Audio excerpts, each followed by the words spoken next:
idea or your idea. These are fundamentally American ideals, actually, that we fought a revolution to secure in this country 250 years ago. And I believe deep in my heart that those ideals still exist. I'm running for president to revive them. And the thing I'd ask of all of you is, sometimes I find this among a lot of my good friends who are pioneers in your industry, is take a step outside of your industry and take a look at it from the outside looking in. Because the problem that's affecting the advances in crypto and the regulatory state that's impeding innovation and expansionism in your sector is actually not unique to your sector. I'm a biotech entrepreneur. That was at least my first company that I founded, was a large biotech company. The FDA is to the biotech and pharma industry as the SEC is to crypto, as the EPA is to the coal industry, as the Nuclear Regulatory Commission is to the nuclear energy in this country. This is pervasive. This is the wet blanket that holds back the U.S. economy from achieving our potential of 5% GDP growth per year. This is what constricts the integrity of our constitutional republic, so pioneers and explorers no longer feel free to explore as they once did. That's what this has done to the United States of America. So I would encourage the people who are in this arena to understand, in a good way, that this is about something that's bigger than just you. What you're experiencing is a symptom of a deeper cancer. And I think that a government that exercises power over its people owes its people two things. One is democratic accountability. That means an agency can't pass something that wasn't backstopped by democratic accountability. The second thing is transparency. That if you're asked to abide by the rules, you at least get to know with clarity what those rules actually are. Simple process we'll set up at least. I mean, you could agree on the definitions or not between the SEC and the CFTC about whether or not something is a commodity or a security. You deserve to know, rather than playing some regulatory musical chairs where you're the last person left standing when the music stops. That's not how it's supposed to work in the United States of America. It's how it works in foreign autocracies throughout most of human history. That's not how we do things in the United States of America. Reviving the Constitution and our actual principles dating back from after the Patriot Act. You want to think about the Bank Secrecy Act and otherwise, relying on doctrines like the toxic third-party doctrine. This is an unconstitutional premise over the last 25 years. It goes back to my theme, this is bigger than just you. But then you come back in the world of crypto, then you understand how deep this cancer runs. They say that, for those of you, anybody by way of hands, just so I have a sense, anybody have heard of or familiar with a word called the third-party doctrine? Does that mean anything to a couple of you? Thanks. The rest of you are honest. Usually what I find is everybody puts their hand up and then actually nobody knows what they're talking about. I think actually you guys are very frank here, so thank you for that. It's very esoteric and you have no reason to recognize the words, but what it refers to is this doctrine the Supreme Court came up with in the aftermath of 9/11 in the post-Patriot Act era that was designed to actually allow for wiretapping of private citizens having conversations. And we have this pesky little thing, thank God it exists, called the Fourth Amendment in the United States that stops the government, actually there's other amendments too, that would stop the government from engaging in unconstitutional surveillance without a warrant. Well, that's good news, except they found a workaround that. And what they said was, actually they weren't going to enforce that, because if you have used a telephone that's provided by a third party, a telephone provider, a cell phone company, you have presumptively made your conversation public by disclosing it to that third party, the telephone company, that the government then has a right to listen in without a warrant. I mean, that doesn't withstand any constitutional muster. Thomas Jefferson would be rolling over in his grave if that's what we actually said the Constitution meant. And yet that's what they're using to now use the Bank Secrecy Act to impose that on crypto companies or exchanges or otherwise, to have to monitor the financial transactions of individuals. And so that's the theme I'll close with before we go into our moderated session here, is the imposition of the regulatory state and its overreach on the crypto sector isn't about the crypto sector. It's about the imposition of an agenda that threatens our constitutional republic itself. So for me, this goes to the core of my candidacy as your next president, if you all put me there. And those of you who are New Hampshire residents have a special power to do that. What I'll tell you is this, is I have one job as U.S. president. I swear an oath to the Constitution, and my job is to actually keep it. And that requires not just the incrementalism around the edge, but the shutting down of an administrative bureaucracy and the regulations that go along with it to revive what our founding fathers would once again be proud of in this country. So with that, thank you for the warm welcome, guys. I appreciate it. Glad to be here. Thank you. Thank you. And I'm looking forward to our conversation. Thanks so much for being here. Go ahead and take that one. Thanks a lot. All right, so you mentioned in your opening remarks the tornado cash case. Yeah. So you want to, I think you said, end the assault on freedom to code. How exactly do you do that as president? So where's that assault coming from? It's coming from the regulatory state. That reports into the U.S. president. Believe it or not, you wouldn't know that today. But right now, I don't spend a lot of time criticizing Biden because I don't really even see him really as operating as the president of the United States. I think he's a puppet. And Republicans, it's not that different, too, most of them at least, are puppets of the managerial class in that administrative bureaucracy, right? So I don't intend to operate as a puppet.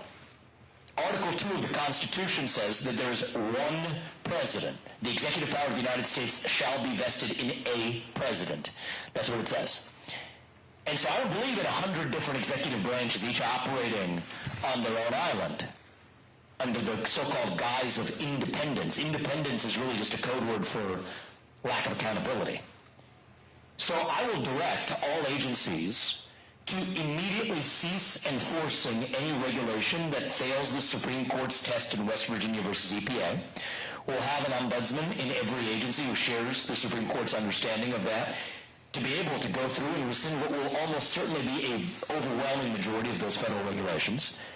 Day one, enforcement ceases, and within the first few months, we'll have rescinded every one of those regulations that Congress never passed. Those are the regulations that are being used to effectively go after individual actors. And so, as president, I run the executive branch, and we will cease executing any of those regulations that are themselves unconstitutional. You, actually, I should before I forget, we're going to hit everyone with this question. What does yours or your family's current crypto portfolio look like? Yeah, so I actually delegated my financial holdings to a third party to make life easier in a certain sense.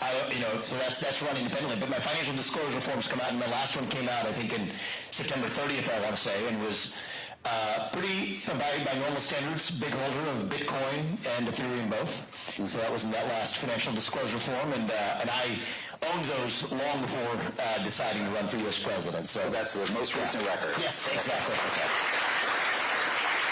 Well, of course, I think I might be certainly the first Republican. Somebody told me this. I don't know if it's true or not, but I was told that I was the first and only Republican that had ever reported on a financial disclosure form owning cryptocurrency. So I thought, that was pretty interesting. I don't know the answer to that. But that's not why I'm adopting the policies that I am. I want to be crystal clear about that. Not for personal gain. No, that's why I leave it to third parties. I mean, there's too many politicians who are doing this anyway, and you say that as a joke, but that's actually how much of politics works. I don't think congressmen should be allowed to trade individual stocks while they're in Congress, or regulators should be able to do the same thing, or regulators should be joining the boards of companies that they regulated while they were in office, or you have governors, some of whom I've, tussled with on the debate stage and otherwise, that have joined boards of military contractors after doing deals with those military contractors.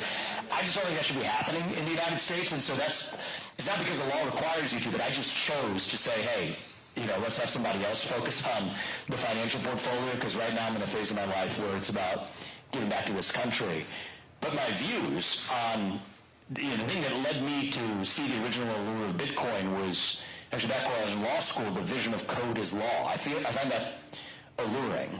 I find it interesting to have an opt-out of the existing system. And, I think that that's part of what drew me into it in the first place, but it's those same views that I think inform my views as a presidential candidate. So that's why it leads to both of those things being true. You've made it very clear on the campaign trail and here tonight, obviously, that you'd like to mostly dismantle the federal government workforce. Do you then, to be clear, do you then not favor the establishment of new crypto-specific regulations in the U.S.? What do you mean by that? Favor the establishment of new crypto? So, in your SEC, which has a quarter of the workforce or whatever most agencies will have about approximately, give or take, a quarter of the workforce. Would you still be favoring them writing rules for crypto? I think regulatory clarity is what we need. Absolutely. But I think that it needs to be regulatory clarity that is tied to the laws as they exist. Regulators cannot just arbitrarily and capriciously, to borrow the legal standard here, make up the rules as they go. And I think that that's, by and large, what's happening across the administrative state. And it's not unique to the SEC, I mean, to the FDA, to the EPA, to the FTC. That's what's happening today. And so my view is when you have a bunch of people showing up to work who should have never had that job in the first place, here's the problem. They start finding random things to do. And that's really what happens. I mean, look at what's happened with the U.S. Federal Reserve, actually. I mean, the Fed's sole job, on my watch it will be again, should be to stabilize the U.S. dollar as a unit of measurement, period. Peg it to commodities. You can debate which commodities to peg it to, but it has to be pegged to commodities. Instead, what you had is the academicization of the U.S. Federal Reserve since the late 90s. They decided to try to hit two targets with one arrow. Imagine trying to play that game of darts, you're going to miss both, which is what they've been doing, inflation and unemployment. And instead has been more or less arbitrarily raining money from on high when they feel like it. And real wage growth hasn't gone up in this country as a consequence. And so anyway, I said I don't need 23,000 employees at the U.S. Fed to do that. That's a 90% reduction at the U.S. Federal Reserve to peg the dollar to commodities so the dollar has real value. And part of that problem is you got those 23,000 people showing up. That's when they then find the next thing, the CBDC, central bank digital currency. Again, these people, in idle minds, the devil's workshop is sort of the parent expression. Well, I think it's not that dissimilar from what goes on in the administrative state, is the cancerous proliferation of the headcount itself has in some cases perpetuated a regulatory cancer that goes far beyond what our founding fathers envisioned. And my litmus test is if George Washington and Alexander Hamilton and Thomas Jefferson and John Jay, guys who disagree on a lot of things, by the way, but if they're walking around the streets of D.C. today and understanding what's going on in our current system, would they be proud or would they be appalled? I think they would be aghast if they see what's happening today. And the good news is the next U.S. president can fix this. I do think it takes a president who knows what the heck they're talking about.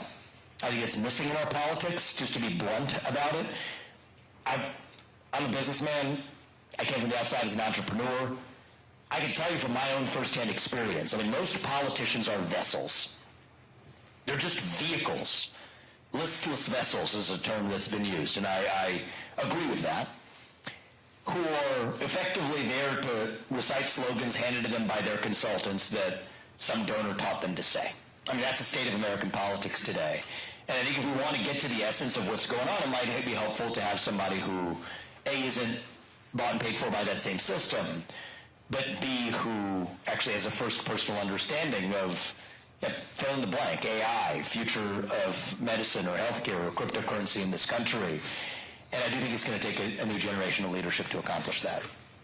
You mentioned in passing central bank digital currency, CBDC. Do you think it's fair to suggest the Biden administration is advocating for a CBDC if there's been no position outlined apart from the Fed saying it would need Congress and the White House to ask for it? Since this Congress almost certainly wouldn't do that, what's all the fuss about on that? Well, look, I think the Fed Now program is clearly taking steps in that direction. The fuss is also looking at other countries. I mean, you see public arguments being made and adopted in places like the UK under supposedly even conservative leadership, because China's adopting a digital yuan, that there needs to be central bank digital currency in the UK.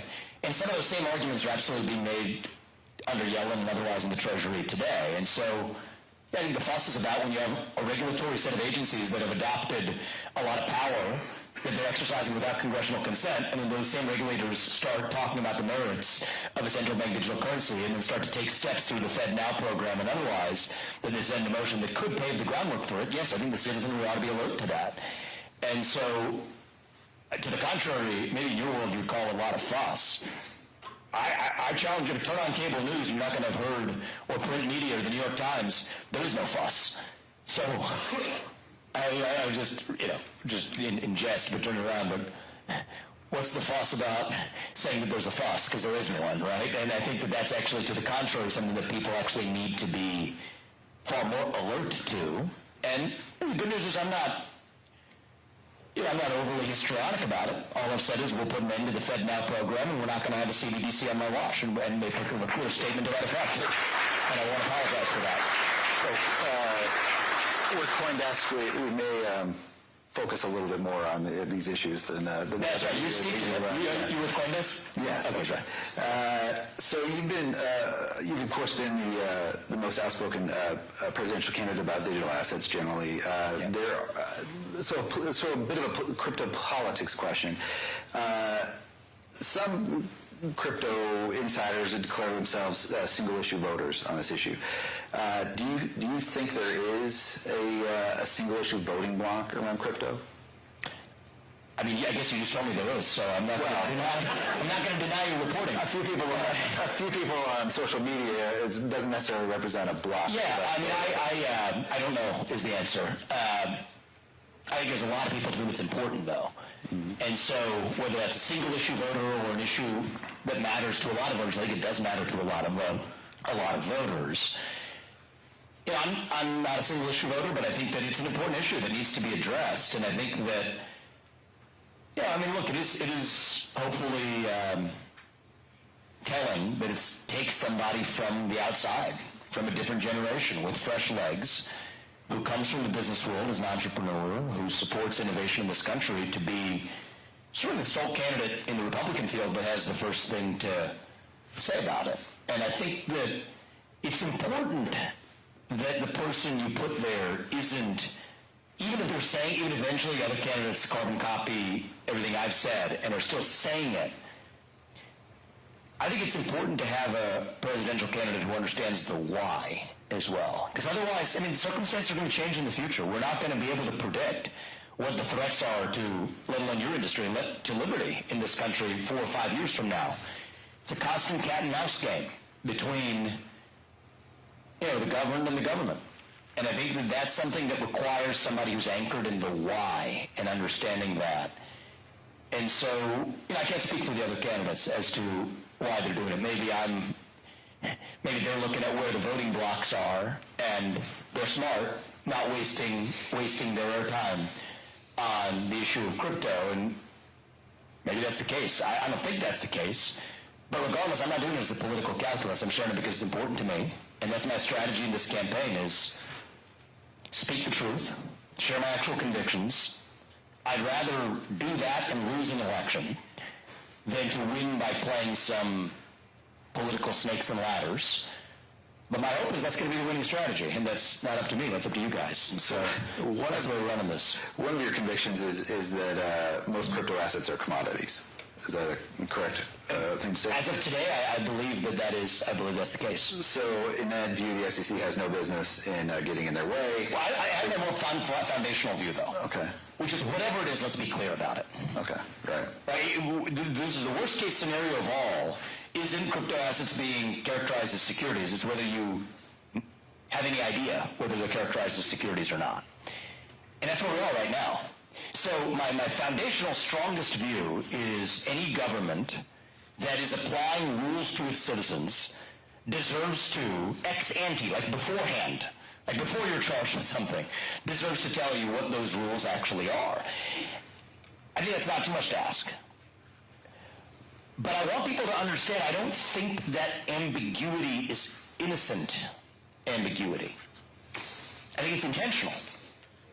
Ambiguity is the friend of the tyrant. And so that's not a technocratic issue that we just haven't caught up with it. And this is something people need to understand, in the,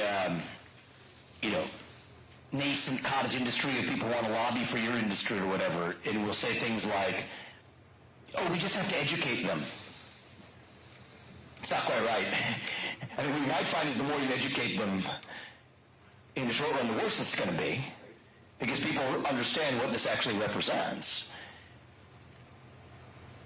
Now, look, my view is if you're trying to stifle the competition, you're not confident in your own value proposition. I want a strong and stable dollar as the next president. But part of what's going to get us there is having alternatives that hold our own feet to the fire. That's what actually being secure in your own value proposition is all about. But I think part of what's going on right now is it's not, oh, we have regulatory ambiguity and let's just get to clearing it up. And the country that put a man on the moon can offer at least a framework, whether a particular asset is regulated as a commodity or security in what is a man-made system of rules anyway. This isn't a problem of nature that's impossible to crack. It's a made-up man-made problem that man can easily fix, the same people who made the problem. It's intentional. And I think that that's what people need to understand is, and I think that's the trap that sometimes innovators will fall into. And it was similar in this world where I was in tech and in biotech, and I imagine maybe the same in your world too, is believing that there are technocratic solutions to fundamentally normative disagreements, policy disagreements. And so my policy is, and I think the real disagreement is about this. I think the government should not be able to enforce a law if even judges would differ in their interpretation of that law. If the Supreme Court comes out 5-4 in favor of the fact that some defendant is guilty of violating some financial regulation, that means 4 Supreme Court justices thought your behavior was actually lawful, and yet under the current regime, those people are still punished. I think if 4 Supreme Court justices couldn't tell you, with all of their enlightenment and erudition, that a complex security law was itself actually something that was violated, then I don't think we should expect that of normal citizens who are at behest of punishment as well. That is my view. And so, yes, I have views on whether something should or shouldn't be characterized as security or not, but that's less important than the deeper issue of purposeful ambiguity, which is what we have today, and that's what I'm ideologically against. Thank you. Let's go ahead and move on to some of the audience questions. Perfect. So from Jeremy, the New Hampshire technology company library was recently sued out of business by the SEC. Both the New Hampshire state government and SEC Commissioner Hester Peirce publicly dissented with the SEC's actions in this case. What, if anything, would you do to prevent this type of SEC overreach in the future? Several library employees and supporters are in the audience today. Why should they support you for president? Yeah, well, look, I think that maybe he wrote that question before I addressed some of this, so at risk of being repetitive, but it's so important that it's worth putting a fine point on. If Congress didn't pass the law or the regulation, then anything outside of the scope of what Congress has authorized that agency to do is unconstitutional.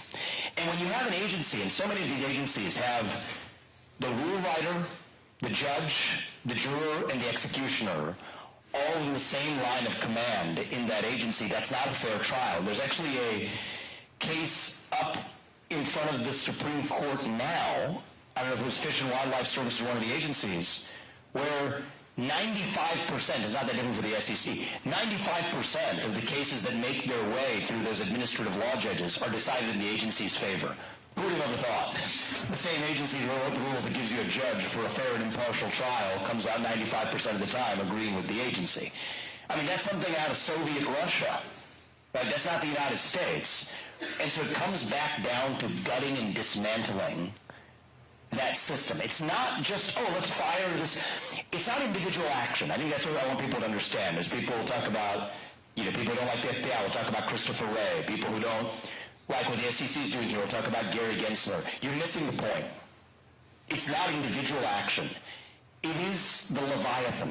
It is the system that we need to ultimately dismantle. And so it's going to take quantum leap change. I mean, one of the ideas, I'm not committing that this is exactly how we're going to do this, but if you want to wrap your arms around this and move quickly, I do think the president has to move quickly when we get in there and get this done. I mean, we're going with day one and say, If your social security number ends in an odd number and you're in the federal bureaucracy, you're out. And if it's an even number, you're in. That's not the final step. That's just the first step. On day 2, it's half its size. Nothing's going to break, but at least it's more Are you committed to odd versus even? I haven't made any commitments on that. Flip a coin. I haven't made any commitments on that. But the point is, and I want people to understand this, it has to be done that way or something like it.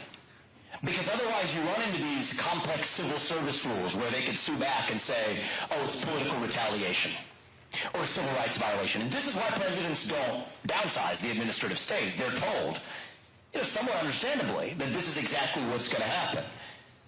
Well, I think it takes somebody who understands those rules, say that doesn't apply to mass firings, mass reductions in force. Mass reductions in force are absolutely what we're bringing to the federal bureaucracy. Most of the regulations that were likely applicable in that case wouldn't be applicable regulations on my watch, let alone the misapplication that you could have Hester Pierce or others that pointed to in her dissenting opinion. And I also think that even if you have 3-2 in terms of, I don't know if that was a 3-2 instance or not. Was it 3-2 or was it? Yeah, that was 3-2. You kind of take the same standard, which is if there's 2 freaking commissioners of the SEC that think that this wasn't a violation of the rules, then on what planet are we expecting some ordinary entrepreneur trying to mind his own business believe that that was somehow illegal behavior if 2 of the very top 5 people at the entire top of the agency thought it was fine, acceptable behavior too? That's not the United States. That resembles some type of Soviet 1980 era alternative. And I think that we need a U.S. president. I mean, that's where the buck stops with the administrative state. You need a U.S. president who stands for the rule of law in this country with one executive branch, an actual separation of powers, that the people who make the rules are different from the people who enforce them, who are different from the people who interpret them. That's not too much to ask, and that's what I'll restore in my presidency. So we've just got a little bit of time left. Thank you.